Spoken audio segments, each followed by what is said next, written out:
Hola gente libre, bienvenidos a En Primera Plana.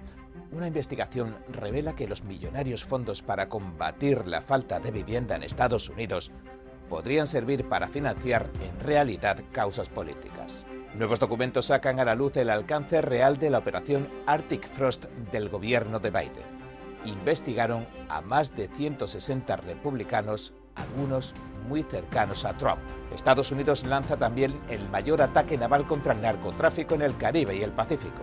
Solo ha sobrevivido uno de al menos una veintena de presuntos narcoterroristas. Recuerde que estamos en Telegram, Facebook y X. Soy David Rojas y hoy, 29 de octubre, entremos en materia. Un nuevo documento ha sacado a la luz presuntas irregularidades en el uso de los fondos públicos que combaten la falta de vivienda en Estados Unidos. Pero antes de seguir, si quiere informarse de los 3 factores que están intensificando este fenómeno hasta posiblemente convertirlo en la próxima emergencia nacional, puede ver aquí nuestro programa anterior. Y tras este breve inciso, sigamos con esta investigación que ha revelado que parte del dinero de los contribuyentes se habría desviado, canalizado a causas políticas y organizaciones que, lejos de aliviar la crisis, podrían estar incluso agravándola. El estudio se titula Infiltrados y lo elaboró el Capital Research Center en colaboración con el Discovery Institute y contiene más de 50 páginas de documentación. De acuerdo con los hallazgos, son miles de millones de dólares federales los que habrían terminado financiando campañas de activismo político. Es decir, al menos con todo este montón de dinero, esta parte nunca se ha llegado a ayudar ni a una sola persona sin hogar. El informe sostiene que algunas organizaciones sin ánimo de lucro, las ONGs, que se presentan como defensoras de los más vulnerables, habrían desviado recursos hacia causas ideológicas como movimientos sociales y redes de protesta. Los investigadores califican este entramado como el complejo industrial de la indigencia o el gran negocio de las personas sin hogar. ¿En qué consiste? Pues, básicamente, es una red de organizaciones, burócratas y activistas que, según el documento, se benefician económicamente si el problema no se soluciona. El origen de este sistema, que se presupone roto, se remonta a 2013. En aquel entonces, el Departamento de Vivienda y Desarrollo Urbano adoptó la política federal conocida como Primero la Vivienda. Se ofrecía vivienda permanente a personas sin hogar, eliminando cualquier tipo de condiciones como la sobriedad o los tratamientos obligatorios de salud. Bajo el lema de erradicar la falta de vivienda en una década, desde entonces, los gastos públicos se han triplicado y el número de personas sin hogar ha alcanzado cifras históricas.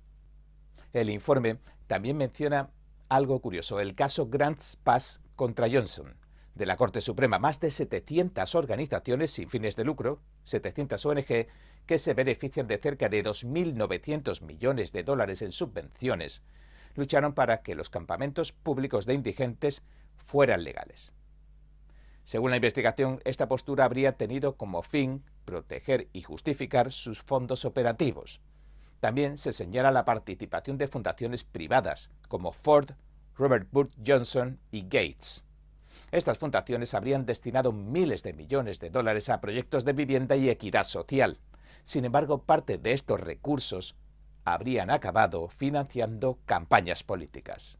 También se mencionan organizaciones como Funders Together to End Homelessness. Al parecer, también derivan fondos a movimientos de reparaciones raciales y contra la brutalidad policial. Un informe previo del mismo centro de investigación, que lleva por título Marchando hacia la violencia, vinculó a algunas de estas redes con grupos extremistas como organizaciones pro-Hamas, marxistas y anarquistas. En paralelo, el documento cita cifras preocupantes. Un aumento del 77% en la tasa de mortalidad entre las personas sin hogar y un deterioro visible en las calles de las principales ciudades del país. Ante estas revelaciones, la administración Trump ha anunciado una nueva orden ejecutiva sobre vivienda y ha propuesto vincular la financiación pública a resultados verificables. El presidente escribió lo siguiente: el número de personas sin hogar en Estados Unidos durante una sola noche en el último año de la administración anterior es de 274.224 y fue el más alto jamás registrado. La gran mayoría de estas personas son adictas a las drogas, padecen algún trastorno mental o ambas cosas. Casi 2/3 de las personas sin hogar declaran haber consumido regularmente drogas duras como metanfetaminas, cocaína u opioides alguna vez en su vida. Una proporción igualmente grande de personas sin hogar declaró sufrir trastornos mentales. El presidente también asegura que pese a que se han gastado decenas de miles de millones de dólares en programas contra la escasez de vivienda, ninguno lo ha solucionado. Al final se ha agravado y ahora una absoluta inseguridad ciudadana se ha apoderado de las calles. Por eso ha ordenado el internamiento en centros de salud mental, la prohibición de la vagancia, del consumo de drogas y los campamentos en la vía pública, entre otras medidas de restablecimiento del orden. Parte del sector de las ONG ha respondido con demandas judiciales. Aseguran que con tales medidas su labor se va a ver muy limitada. Y mientras el debate continúa, surge una pregunta inevitable. ¿Cómo garantizaremos que la compasión y la ayuda le acaben llegando realmente a quienes más las necesitan? Mientras tanto, la Administración lo explica en términos sencillos y sugiere que la transparencia, el compromiso real y la rendición de cuentas van a ser la forma en que se mida de forma racional la empatía de la nación. Nuevos documentos del Departamento de Justicia y del FBI revelan que más de 160 republicanos, algunos cercanos al ahora presidente Donald Trump, habrían sido objetos de investigación durante la administración anterior. La magnitud y el alcance de la operación Arctic Frost están resultando mucho mayores de lo que se conocía. El Comité Judicial de la Cámara de Representantes, de mayoría republicana, daba la noticia el martes. El comité señaló que al menos 45 personas, entre ellas el exasesor de la Casa Blanca, Steve Bannon, el congresista Scott Perry, el exalcalde de Nueva York, Rudy Giuliani, el exfuncionario del Departamento de Justicia, Jeffrey Clark, el abogado John Eastman y el ex jefe de gabinete, Mark Meadows, estuvieron posiblemente bajo investigación. Además, otros 111 individuos, congresistas, entre ellos también se habrían incluido en la lista de posibles objetivos. Entre ellos el exasesor comercial de Trump, Peter Navarro, el exasesor senior Dan Scavino, el exfiscal general interino Jeff Rosen y Ed Martin, a cargo de la lucha contra la instrumentalización política del Departamento de Justicia. Las casi 200 páginas de documentos que se acaban de publicar muestran que los registros internos del FBI tenían etiquetas como fraude o corrupción, corrupción pública y corrupción pública relacionada con campañas políticas. Y entre los documentos figura un informe de inteligencia táctica del FBI de Washington, que es de octubre de 2020, y señala un presunto uso indebido de fondos de campaña del equipo de Trump a través de una firma de servicios financieros. Pero sin conclusiones, otros correos electrónicos internos del FBI fechados en mayo de 2022 muestran comunicaciones entre distintas oficinas regionales. Y en uno, un funcionario agradece reiteradamente la colaboración de agentes en las entrevistas del caso Arctic Frost. Otro mensaje interno marcado como confidencial advierte que todo lo relacionado con Arctic Frost está restringido dentro de los sistemas del FBI. Y otro más, también de mayo de 2022, indica que el equipo de Arctic Frost solicitó alrededor de $16.600. Con el dinero pagaron viajes para hacer más de 40 entrevistas, citaciones judiciales y búsquedas de dispositivos móviles. En esa lista figuraban también nombres de funcionarios y activistas republicanos de Arizona, Virginia, Georgia, Michigan, Nevada, Wisconsin, Pensilvania y Nuevo México. Otro registro, fechado en septiembre de 2022, es básicamente una lista de asesoría legal para citaciones judiciales. En otras palabras, una herramienta de seguimiento interno que permite rastrear a quien se citó, quién los representaba legalmente en los juicios y qué documentación se solicitó. La lista enumera a decenas de activistas, empleados públicos y supuestos electores republicanos. Todos tuvieron alguna relación con los acontecimientos posteriores a las elecciones de 2020, como por ejemplo en las reclamaciones judiciales por irregularidades en el conteo de los votos o la irrupción en el Capitolio, ya sea a nivel legal o político.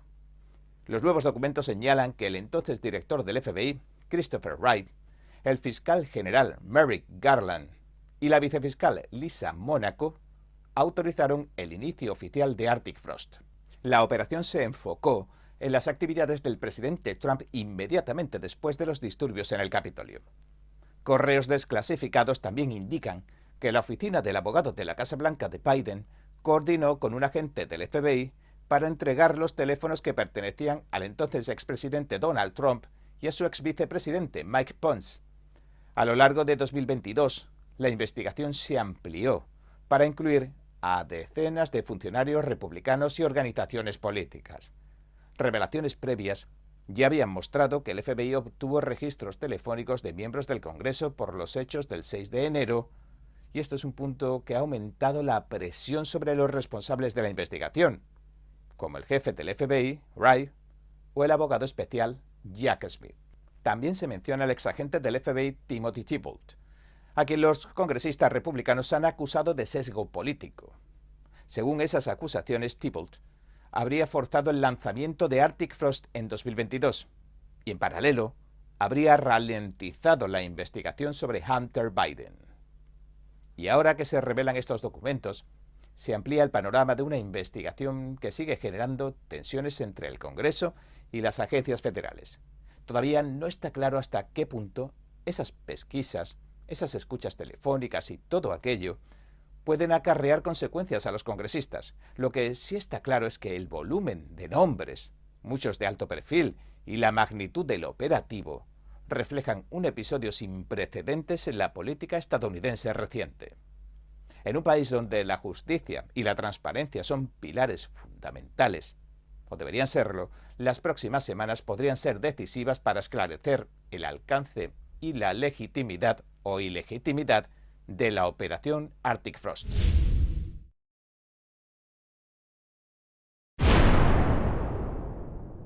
El secretario del Pentágono Pete Hegseth informaba el lunes y el viernes también que llevaron a cabo varias operaciones letales contra narcolanchas.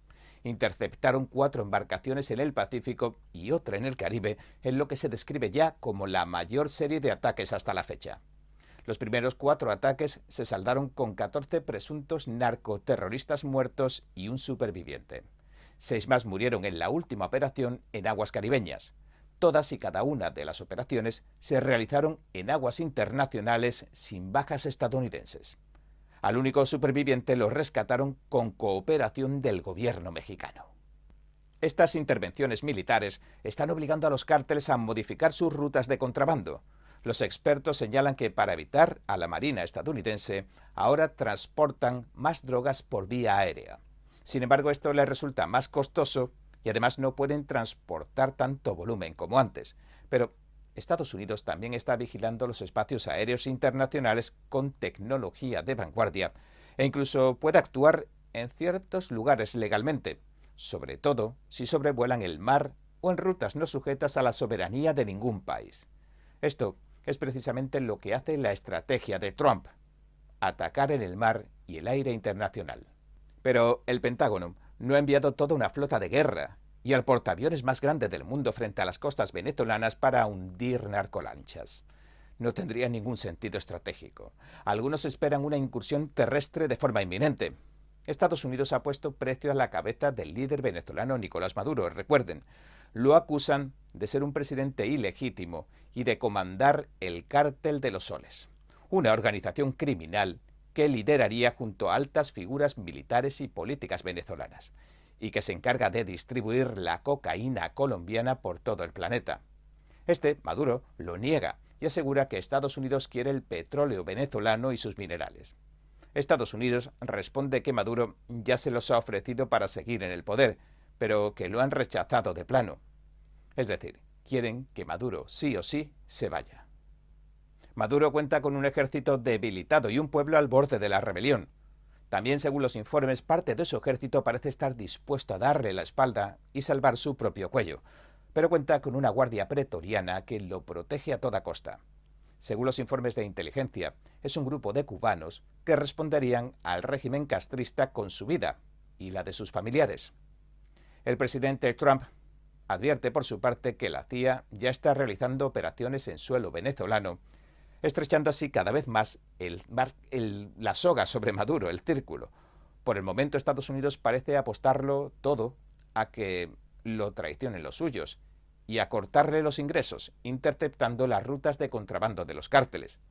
Brent Sadler, investigador principal de la Fundación Heritage y exoficial de la Armada, le dijo esto a la Fox. Los cárteles caerán por su propio peso si se les cortan los ingresos, el suministro de dinero.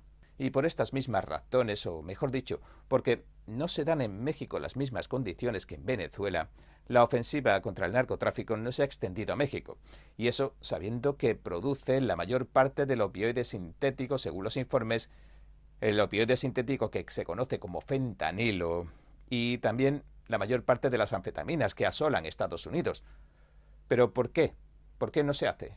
Porque los analistas explican que cualquier acción militar en territorio mexicano implicaría problemas judiciales, de soberanía y riesgos políticos que podrían perjudicar una inestable cooperación bilateral en materia de seguridad e inmigración.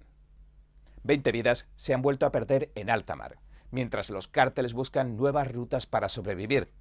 La estrategia estadounidense muestra que la guerra contra las drogas puede concentrarse en espacios donde la ley y la geografía les están permitiendo actuar, pero la pregunta sigue en el aire. ¿Pisará Estados Unidos territorio venezolano pronto? ¿Sí o no? Y si no, ¿puede esta iniciativa militar en aguas internacionales frenar de verdad uno de los negocios con, posiblemente, la mayor capacidad de adaptación que se conoce y del que dependen tantos intereses internacionales? ¿Y usted qué opina? Bueno, hasta aquí nuestro informe de hoy. Si le gustó, por favor, no olvide darle a me gusta, suscribirse y compartirlo. Gracias por ver En Primera Plana. Nos vemos mañana.